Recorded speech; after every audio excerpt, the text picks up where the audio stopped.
किसी मस्जिद को गिराकर वहां मंदिर बना दिए, या उसको विवादों में लाकर मुफ्त में धर्म बिक रहा है और उससे खरबों रुपया वो ले रहे हैं। डेवलपमेंट की भी यहाँ कुछ नहीं कर सकती, वो सिर्फ बेवकूफ बना सकती है, जाहिल बना सकती है, नशेड़ी बना सकती है, माफिया बना सकती है, इस मुल्क को बेहतर नहीं कर सकती है। और ये साथ है, आपको लगता है देखिए 200 यूनिट की बिजली दी कहाँ है, बोला है वो हो गया। मैंने तो अपने लोगों को बता दिया कि देना बंद कर दो, किराया नहीं देंगे हम। मैंने मजलूम को 4 साल पहले नहीं 10 साल पहले बता दिया था कि हमारी बिजली है, हम किराया नहीं भरेंगे। आज तो मैंने ऐलानन कह दिया उनको कि आप किराया देना ही बंद कर। बीजेपी के लोगों ने तो यही किया है। आपको क्या लगता है, जम्मू के अंदर पूछ लीजिए, 1000 रुपया दारू ये वो इसी तर्ज पे तो ये इलेक्शन लड़े। आज आम आदमी के लिए लड़े ना, इन्होंने वादे किए थे। मोदी की मैंने एक वीडियो चलाई है 2014 में, उसने कहा एसपीओ के साथ इंसाफ होना चाहिए। फिर क्या बोलते हैं, वो बोल रहा था होम गार्ड के साथ इंसाफ होना चाहिए, करप्शन को खत्म करेंगे, मिलिटेंसी को खत्म करेंगे, गारंटी देता हूँ। कौन सी गारंटी मुझे बताओ ना। एसपीओ आज भी परेशान, चाहे शराब पे बिके 1000 पे बिके, कम से कम अपना मुस्तकबिल तो बेहतर करवाओ। जो शराब की फ्रूटी आपने एक बार पी थी, आज वहां उस टोल से गुजरोगे तो आपको वो शराब की फ्रूटी कितनी महंगी पड़ी। रोज उसकी शराब पी सकते थे, जितना देर चलोगे 180 रुपया जब रोज कटेगा तो आपको। हाल ही की असेंबली में दंगल हुई थी, लेकिन उस दंगल के बीच अगर देखा जाए, एक ऐसे एमएलए है जिन्होंने कुछ ऐसे अल्फाजों का इस्तेमाल किया था जो लग रहा था कि गुस्सा अंदर से बहुत ज्यादा है। और आज फाइनली आखिरकार मुलाकात हो ही गई। Mahraj Malik, one and only from Aam Aadmi party, Kejriwal की पार्टी से पहले एमएलए है जम्मू कश्मीर से जिन्होंने इलेक्शन जीत लिया। और वाज़ेह रहे, महराज जी वो है जो सोशल मीडिया पर लोगों से गुजारिश करते थे कि जनाब आइए, मेरे अगर आप चाहते हैं बदलाव लाना तो मेरा साथ दे, मुझे किसी के पैसों की जरूरत नहीं, आप अगर आवाम अगर मदद करना चाहती है तो वो सामने आ जाए। लेकिन महराज को जो है आवाम ने मैंडेट दिया इस चीज के लिए, जो महराज बतौर लेकिन डीडीसी अब महराज मलिक हमारे साथ मौजूद है। महराज साहब बहुत बहुत शुक्रिया, पहले तो मुबारक हो आज, क्योंकि पहली बार मुलाकात हो रही है आपसे। जिस तरीके से आवाम ने मैंडेट दिया, एक्सपेक्टेशंस थी, मैं खुलकर बात करना चाहूंगा, एक्सपेक्ट किया था कि लोग मैंडेट देंगे? हाँ, भरोसा था, लोगों के लिए लड़ता था तो लोगों का ही मैंडेट होना चाहिए था। लोगों ने ही देना था, अपने लिए देना था। आज भी मैं उस मुकाम पे खड़ा हूँ जहाँ से आवाम का बोझ ढो रहा हूँ, आवाम की लड़ाई लड़ रहा हूँ। आपको क्या लगता है कि लोगों की उम्मीदें तो होनी चाहिए थी। जब लड़ाई लोगों की थी तो उम्मीद किस पे कर? महराज के दिमाग में क्या चल रहा है अभी, चूंकि 5 साल सरकार रहने वाली है, क्या कुछ महराज ने देखा है जिसको महराज आगे बदलना चाहता है? हाँ देखिए, बस वक्त का इंतजार है। सरकार खामोश है, हमारी खामोशी ज्यादा देर नहीं रह सकती है। चुप्पी तो हम उतनी साध नहीं सकते हैं, क्योंकि बहुत सारी उम्मीदें लोगों को है बदलाव की। और आपने देखा होगा हमारे अलावा भी लोगों ने बहुत वादे किए हैं, ख्वाह कोई भाजपा का एमएलए हो, कांग्रेस का हो, एनसी का हो, कोई भी एमएलए हो, बोला उन्होंने बहुत कुछ है। लेकिन महराज ने भी अपनी आवाम से बहुत सारी बातें की है, बहुत सारे वादे किए हैं, बदलाव की उम्मीदें दिखाई है। अगर नहीं होगा, महराज तो बोलेगा पूरी ताकत से, वो नहीं होंगे, लेकिन महराज अपने उस बात पे कायम दायम आपको दिखेगा। जहाँ पे महराज जाते हैं, काम करते हैं, किसको देखते तो ऑन एयर क्या जो है वहां पर जाते, कारण क्या उसका? देखिए, लोगों को जगाने का काम कर रहा हूँ। देखिए, अगर सोशल मीडिया का इस्तेमाल नहीं कर पाऊंगा, ये सोशल मीडिया का इस्तेमाल कुछ लोग गलत करते हैं, मैं एक अच्छा इस्तेमाल कर रहा हूँ, लोगों को जगाने का काम कर रहा हूँ, डेवलपमेंट दिखा रहा हूँ कि अगर आपको कहीं ऐसा लगता है तो आप कोई भी कुछ भी कर सकते हैं। अगर मैं उसे दिखाऊंगा नहीं तो शायद बहुत कम लोग उस बात को जान पाएंगे। हम चाहते हैं, जैसे आप इंटरव्यू ले रहे हैं, आप भी चाहते हैं कि इसे दुनिया देखे, बहुत सारे लोग देखे। मैं भी चाहता हूं कि मेरे काम को हर कोई देखे और जिसे अच्छा लगे, और वो उस काम को वैसे दोबारा अगर ऐसा कहीं पे हो तो वो उसे भी ठीक करवाने वाला बन सके। वॉइस ऑफ कश्मीर पे जितने भी हमने आपके इंटरव्यूज चलाए, बाइट्स चलाए, चाहे हाल के असेंबली सेशन की बात करी, तो वो भी तो लाखों ने देखा और हर एक जो है अप्रिशिएट करता है। तो क्या वो चीज महराज को ज्यादा मोटिवेट करती है? हाँ देखिए, मैं कमेंट्स पढ़ता हूँ, लोगों के वो जो बातें होती है वो भी देखता हूँ, और कुछ लोगों को मेरे से तकलीफ है, मेरे लहजे से कहते हैं बदतमीजी से पेश आता है, जोर से चीखता है, चिल्लाता है। मुझे तो अच्छा लगता है जब मेजॉरिटी में लोग हमें सपोर्ट करते हैं। और एक चीज़ उन लोगों के लिए जो मुझ पे सवाल खड़े करते हैं, उनके लिए एक चीज़ मैं बताना चाहूँगा। आपने बहुत सारे माशरे में लोगों को देखा, अभी आप चल के आए सिटी से, कितने लोगों को देखा, बहुत सारे लोग, कोई भी लड़ नहीं रहा। हर आदमी दिखता है कि शरीफ है, कोई दिखता है शक्ल से ये खराब है, लेकिन लड़ाई कोई नहीं करेगा। आम आदमी अगर कोई एक्सीडेंट हो जाएगा या किसी को तकलीफ हो जाएगी तो बहुत कम लोग ऐसे होंगे जो उसे उठाने के लिए आएंगे।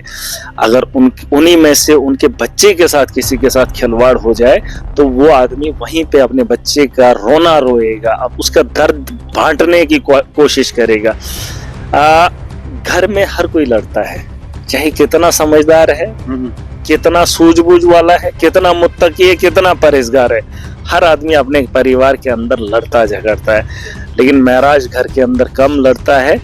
जिस तरह से वो अपने बच्चों के लिए हमदर्दी रखते हैं, मैं आवाम के लिए हमदर्दी रखता हूँ। जब बाहर देखता हूँ तो तकलीफ होती है, और वो अंदर वाली बात जो माशरे में लोग खुद को ईमानदार कहते हैं, अच्छा दिखाते हैं, तो मैं अंदर कम और बाहर ज्यादा आम आदमी की लड़ाई लड़ता हूँ, जिससे मुझे लगता है लोगों को लगता है बदतमीज है। मुझे एक घर दिखाना जिस घर के अंदर लड़ाई नहीं है, अच्छा खासा जिसमें माशरे की पहचान हो, बाहर माशरे में उसकी पहचान हो, लेकिन उसके घर वालों से भी लड़ाइयाँ रोज होती है। ये बात अलग है, उस बंद कमरे से दूसरे हमसाये तक बात नहीं जाती है, लेकिन माशरे में उसका अच्छा नाम है। महराज बदनाम जरूर है लेकिन दर्द आवाम। अच्छा महराज, एक अल्फाज मुझे भी लाइन है, जिस तरीके से आपने कहा कि बदनाम जरूर है, क्या हुआ था ऐसा? आपने एक इंटरव्यू में कहा था, जो हमने भी चलाया, उसमें आपने कहा था कि कुछ शराब बेचकर जो है मैंडेट लेने वाले लोग, अनपढ़ गवार लोग, इनको क्या पता कि यहाँ क्या चल रहा है। वो क्यों कहा था? देखिए, बीजेपी के लोगों ने तो यही किया है। आपको क्या लगता है, जम्मू के अंदर पूछ लीजिए, 1000 रुपया दारू, ये वो, इसी तर्ज पे तो ये इलेक्शन लड़े हैं। आज आम आदमी के लिए लड़े ना, इन्होंने वादे किए थे। मोदी की मैंने एक वीडियो चलाई है 2014 में, उसने कहा एसपीओ के साथ इंसाफ होना चाहिए। फिर क्या बोलते हैं, वो बोल रहा था होम गार्ड के साथ इंसाफ होना चाहिए, करप्शन को खत्म करेंगे, मिलिटेंसी को खत्म करेंगे, गारंटी देता हूँ। कौन सी गारंटी उसने, मुझे बताओ ना। एसपीओ आज भी परेशान है ना। उन्होंने बंदूकें थमा दी, वीडीसी की बंदूकें थमा दी, आपने नहीं देखा? इलेक्शन के दौरान माफिया इन्होंने चलाया। मैंने तो असेंबली में बात रखी थी, पता कर लो, आंकड़ा देख लो, किसी भी एजेंसीज को लगा लो कि इलेक्शन के दौरान कितनी बंदूकें लोगों के हाथों में थमा दी इन लोगों ने। और बंदूकें थमाने का क्या फन था? आज आवास प्लस आ रहा है। जिन लोगों को इन्होंने बंदूकें थमा दी, अगर उनके अब यहाँ गवर्नमेंट खजाने से उनको पैसा मिल रहा है, अब जिनको बंदूक दी है उनको आवास प्लस नहीं मिलेगा। ये किस किस्म की यहाँ पर ये प्रॉब्लम्स को हल कर रहे हैं? कैसा इंसाफ कर रहे हैं? बंदूक थमा दी, गवर्नमेंट का नौकर बना दिया, 1000 भी देंगे, 500 भी देंगे, लेकिन आवास प्लस नहीं देंगे, उसका घर नहीं बनाएंगे। उसके घर पे भाजपा ने झंडा गाड़ दिया, झंडे में डंडा गाड़ दिया, लेकिन पोल नहीं लगाया है। उसके साथ इंसाफ, उसका घर कच्चा पक्का नहीं कर पाए। ये सिर्फ किसी एक कम्युनिटी से नहीं, इन्होंने पूरे जम्मू कश्मीर को बर्बाद किया है। और इन जाहिलों को पता ही नहीं है, आज इन्होंने टोल लगा लिया। अब पूरे 20 किलोमीटर तक 20-20 किलोमीटर करके यहाँ पूरे जम्मू को ये खाली करवा रहे हैं। जो पैसा था, सर्कुलेशन ऑफ मनी जो स्टेट के अंदर है, वो खत्म हो गया है। ठेकेदार बाहर के, एक क्लास का ठेकेदार जम्मू कश्मीर में कोई नहीं है, और जो एक था उसके पीछे भाजपा पड़ी है। इनको सबलेट पे ठेका मिल रहा है। ये तो अनपढ़ और जाहिलों की जमात, शराब पे बने हुए लोग हैं। आपको क्या लगता है शराब के ठेके इन्होंने गांव तक खुलवा दिए? क्या आपको नहीं लगता? शराब पीने के लिए लोगों के पास पैसे नहीं, जमीन बेच रहे हैं, और उस जमीन को माफिया खरीद रहा है। यही तो मैं कह रहा हूँ कि लोगों के लिए इन्होंने क्या किया है। रेडी वाला बाहर का लगा रहा है, उसको कोई नहीं पूछ रहा है, लेकिन अंदर वाला जम्मू कश्मीर का अगर लगा रहा है तो उसे डंडे मारकर बाहर निकाल रहा है। और एक वो जो बिहारी रेडियां चला रहे, उनका बाप एक ही है, वो भी मुझे लगता है कि उनका ठेकेदार भी अडानी। मुझे लगता है कि उनका ठेकेदार, ऑटो जो ला रहे हैं, एक एक आदमी ने 20-20 ऑटो लिए हैं और उनमें बिहारियों को बिठाकर वो चला रहे हैं, और उसका ठेकेदार भी अडानी है। मुझे बताओ जम्मू के लोगों में क्या फायदा इन्होंने दिया? जम्मू के लोगों ने अगर मैंडेट दिया है, अब मैं देखना चाहूंगा, चाहे शराब पे बिके, 1000 पे बिके, कम से कम अपना मुस्तकबिल तो बेहतर करवाओ। जो शराब की फ्रूटी आपने एक बार पी थी, आज वहां उस टोल से गुजरोगे तो आपको वो शराब की फ्रूटी कितनी महंगी पड़ी। रोज उसकी शराब पी सकते थे। जितना देर चलोगे, 180 रुपया जब रोज कटेगा तो आपको एहसास होगा वो शराब सस्ती थी कि ये सस्ता। आपको नहीं लगता कि जो बीजेपी जो है बेहतर कर सकती है जम्मू कश्मीर के लिए, पर्टिकुलरली जम्मू के लोगों ने उनको मैंडेट? इन्होंने देश को बेड़ा गर्क कर दिया, अब जम्मू कश्मीर में क्या करेंगे? इनकी नीयत ही, आप देखो मोटे पैमाने पे अगर आपको लोग देखेंगे ना, ये लोगों से पूछ लेना, बैगर दिल की बात बता रहा हूँ, धर्म को बेचने के लिए इनको पैसा नहीं लग रहा है। मुफ्त में धर्म को बेच रहे हैं। अभी मस्जिदों के नीचे मूर्तियां देख रहे, बेच रहे हैं। इनको पता है इसमें कोई मतलब हमारा लग ही नहीं रहा है। मुफ्त में लोग देख रहे हैं, मुफ्त में लोग सपोर्ट कर रहे हैं। किसी मस्जिद को गिराकर वहां मंदिर बना दिए या उसको विवादों में लाकर मुफ्त में धर्म बिक रहा है और उससे खरबों रुपया वो ले रहे हैं।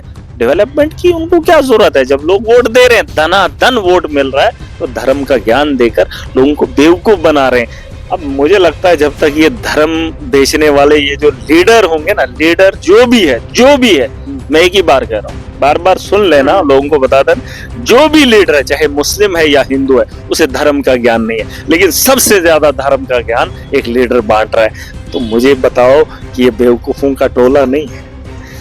ये बेवकूफों, बीजेपी यहाँ कुछ नहीं कर सकती। वो सिर्फ बेवकूफ बना सकती है, जाहिल बना सकती है, नशेड़ी बना सकती है, माफिया बना सकती है। इस मुल्क को बेहतर नहीं कर सकती है। और ये वो लोग हैं, मैंने एक बारी कहा था असेंबली के बाहर, शायद अगर आपने सुना होगा, कि 60 साल भाजपा और आरएसएस को लोगों ने वोट क्यों नहीं दिया? क्या तब हिंदू नहीं था? तब हिंदुता नहीं था? तब सनातन धर्म नहीं था? तब मंदिर नहीं थे? लेकिन इसलिए नहीं दिया क्योंकि वो उनके दलाल थे। वो जो उस दौर के लोग थे वो जानते थे कि आरएसएस और भाजपा के लोग कौन हैं, इसलिए 60 साल तक रोके रखा। जब पिछले 10 साल पहले इन्होंने देश के नौजवानों की सोच पे कब्जा किया, आप मुझे बताओ, अब हमारा दादा बोलेगा मैं कश्मीर पैदल गया हूं, आप मानोगे? कश्मीर कभी लोग पैदल भी गए थे, सड़कें नहीं थी। ये हम अंदाजा कर सकते हैं, ये हमारा दिमाग घूमेगा तो अंदाजा कर सकते हैं, कभी पैदल भी लोग चले होंगे जब महाराजा हुआ करते थे। लेकिन आज अगर बच्चे को कहेंगे तेरा बाप पैदल चलता था, उसको जेब में पैसा मानेगा? एक नस्ल आई, उनको इन्होंने बताया कि हम हिंदू हैं, हम ही हिंदू हैं, बाकी कोई नहीं है। और 10 साल से यहाँ की सोच पे कब्जा है। और तब से मस्जिदों को मंदिर, मंदिरों को मस्जिद, पता नहीं कौन कौन सा ड्रामा कर रहे हैं। सुबह हो शाम हो बस वही बात दोहरा रहे। एज रिलैक्सेशन जम्मू में मांग रहे, किसानों की बात की थी, किसान इस वक्त फिर दिल्ली की ओर बढ़ रहा है। 2 करोड़ नौकरियों की बात मोदी ने की थी, जम्मू कश्मीर में कैजुअल लेबरर्स को परमानेंट करने की बात की थी। क्या कर सकते? मंदिर बना सकते हैं, बस ज्ञान कौन सा देंगे जिसमें आग लगे, मतलब माइंड गेम। सियासत जो है सोच के साथ खिलवाड़ किया जा रहा है और नौजवानों के मकसद को रौंदा जा रहा है। और बेवकूफ बनाने में भाजपा अब कब तक बनाएगी? 10 ही साल हो गए, यहाँ मुगल नहीं रहे, यहाँ अंग्रेज नहीं रहे, भाजपा को लगता है हम रहे, अगर जिंदा रहे तो ये भी देखेंगे तमाशा। और जम्मू कश्मीर के साथ साथ पूरे देश को बदलने का बेड़ा हमने उठाया है, अरविंद केजरीवाल मॉडल है। देखिए, मैं दिल की बात बता रहा हूँ, कोई इसे माने या ना माने, चाहे 70 साल देश की आजादी को हुए हैं, मैं एक आम आदमी पार्टी से हूं, 12 साल मैंने गुजारा है, लेकिन 1 रुपया मुझे पार्टी ने नहीं दिया। मैं उस सोच के साथ आज भी खड़ा हूं। मैं समझ सकता हूं कि देश के बदलाव का हिस्सा अरविंद केजरीवाल बन सकता है, क्योंकि उसने दिल्ली जैसी राजधानी के अंदर, जो दिल है हिंदुस्तान का, उसमें उसने स्कूलों को बेहतर किया, जहां राजधानी के अंदर स्कूलों की जरूरत थी। आप मुझे बताओ, जम्मू कश्मीर की स्टेट के अंदर स्कूलों की जरूरत नहीं है। दिल्ली के अंदर अगर 3 बार वो मुख्यमंत्री बना, वहां के हॉस्टल उसने बनाए। अगर उसमें राजनीति दिल्ली की राजधानी में होती है, जहां प्राइम मिनिस्टर बैठता है, जहां मुगलों ने राज किया, तो मुझे बताओ जम्मू कश्मीर के इन पहाड़ी इलाकों में इन चीजों को क्या बेहतर कर दिया इन लोगों ने? आखिरी सवाल है महराज, नेशनल कॉन्फ्रेंस के साथ आइडियोलॉजी मिलती है? आइडियोलॉजी तभी मिलेगी जब काम करे। जो काम बेहतर करेगा, हमारी आइडियोलॉजी उसके साथ है। आपको लगता है? देखिए, 200 यूनिट की बिजली दी कहाँ है? बोला है वो हो गया। मैंने तो अपने लोगों को बता दिया कि देना बंद कर दो, किराया नहीं देंगे हम। मैंने मजलूम को 4 साल पहले नहीं, 10 साल पहले बता दिया था कि हमारी बिजली है, हम किराया नहीं भरेंगे। आज तो मैंने ऐलानन कह दिया उनको कि आप किराया देना ही बंद कर दो, जब आएंगे तब बात करेंगे। देखिए, ये पॉलिसीज जब आवाम के हित में होगी ना, तो हमें खुशी होगी। ये जरूरी नहीं है आपका धर्म क्या है, आप किस पार्टी से है। महराज, कुछ समझने के लिए आपको ज्यादा वक्त नहीं लगेगा। अगर मुझे लोगों ने वोट दिया, हमारा मकसद सबका एक था कि गुंडागर्दी को खत्म करना, इसलिए महराज को वोट मिला। अब अगर आप भी अच्छी सोच लेकर आते हैं तो महराज से आपको इख्तलाफ नहीं होना चाहिए। जो भी आदमी आवाम की बेहतरी पे काम करेगा, उसमें भाजपा भी, मैंने कई बार कहा कि अगर रेजोल्यूशन भाजपा लेकर आएगी ना, तो सरकार नहीं मानेगी, वो आवाम के हित में होगा। मैं भाजपा के साथ खड़ा हूं। मैं आवाम का मफाद चाहता हूं, आवाम का फायदा चाहता हूं। आवाम जिन चीजों से जूझ रहा है उस दलदल से निकालने के लिए जो भी खड़ा होगा, मैं आज अगर ये भाजपा के लोग जाएंगे टोल को उखाड़ने में, अगर मेरी भी जरूरत पड़ेगी महराज भी चला जाएगा। लेकिन वो तो नहीं जाएंगे। तो वही तो मैं कह रहा हूं, इनकी नीयत में खोट है, ये कहां जाएंगे। और आवाम की बेहतरी के लिए आप मुझे कहीं पे भी लेके जाओ, महराज खड़ा हो जाएगा। मुझे किसी से कोई इख्तलाफ नहीं है, सोच अच्छी होगी, आवाम के हित में होगी, तो हमें उससे कोई इख्तलाफ नहीं है। ये मेरे साथ में महराज मलिक थे, एक यंग एमएलए है, और मैं आपको कहूं कि बड़ी स्ट्रगल के साथ में आकर इन्होंने इस इलेक्शन को जीत लिया। लोगों ने मैंडेट दिया और हमने कुछ सवाल पूछे, जवाब आप लोगों के सामने है। कमेंट सेशन खुला है, आप भी अपनी राय जरूर दीजिएगा। मिलते किसी नई मुलाकात के साथ, तब तक के लिए अल्लाह हाफिज, अल्लाह ने के बाद।